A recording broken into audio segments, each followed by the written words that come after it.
It was a cold November morning when John Kenedy, a successful businessman with a sharp suit and a schedule packed tighter than a drum, stopped at a red light near the corner of Maple and Fifth. Steam rose from his coffee cup as he reached to turn up the heat, eager to shake off the chill.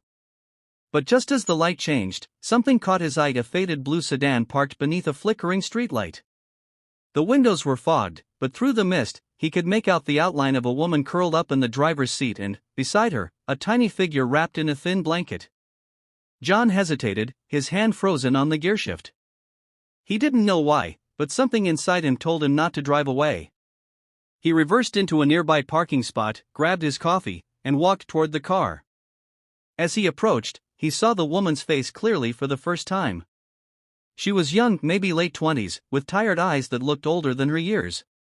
Her lips were trembling, her hair was unkempt, and her hands clutched the baby protectively as if shielding it from the world.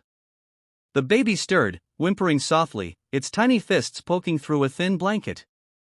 John tapped gently on the window. The woman startled awake, eyes wide with fear. "It's okay," John said softly. "I'm not here to hurt you. Are you all right?" She hesitated before rolling the window down an inch. "We're fine," she whispered, her voice shaky. "Please, we're fine." But they weren't fine. The exhaustion in her face told another story. The car's interior smelled of stale food and damp clothes.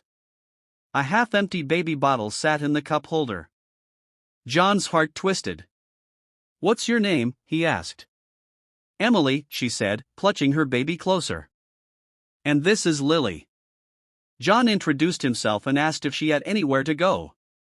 Emily shook her head, tears brimming in her eyes. "We've been here for a week. I lost my job, then my apartment. The shelters are full. I just didn't know what else to do." John stood there, feeling a deep ache in his chest. He'd seen people struggle before, but never like this, never a mother doing everything she could just to keep her child warm. "Without overthinking," he said, "come on. Let's get you both something to eat." Emily hesitated, torn between pride and desperation. But when Lily began to cry, she nodded silently. They drove to a nearby diner. The warmth hit them like a blessing. As the waitress poured coffee and brought out pancakes for Emily and Lily, John watched Emily's trembling hands slowly steady. She told him bits of her story: how she'd once worked as a nurse's assistant, how her husband had walked out when Lily was only 6 months old, and how one missed paycheck had started the domino effect that left her sleeping in her car. John listened, truly listened, and for the first time in years, he felt something stirred deep within him: compassion, raw and humbling. After breakfast, he asked if she'd allow him to help. "You don't owe me anything," he said. "But I